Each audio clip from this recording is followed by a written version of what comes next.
അതൊക്കെ സർക്കാരിൻ്റെ ഔദാര്യമല്ലല്ലോ, ജനങ്ങളുടെ അവകാശമല്ലേ.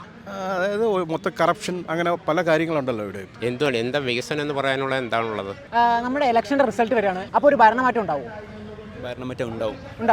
ഉറപ്പാണ്. ഭരണമാറ്റം ഉണ്ടാവാൻ ചാൻസ് ഉണ്ട്. അപ്പോൾ നമ്മൾ ഈ 10 കൊല്ലം സംതൃപ്തനല്ല, അത്ര സാറ്റിസ്ഫൈഡ് അല്ല. ഇപ്പോൾ ഉള്ള ഭരണം തന്നെയായിരിക്കും വേണ്ടത്.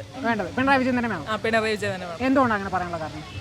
ഏറ്റവും സാധാരണക്കാർക്ക് പോലും നമുക്ക് സമാധാനത്തോടെ ജീവിക്കാൻ പറ്റുന്ന ഈ പിണറായി വിജയൻ സർക്കാർ ഉള്ളതുകൊണ്ടാണ്. തീർച്ചയായിട്ടും ഭരണമാറ്റം ഉണ്ടാവും. UDF വരും.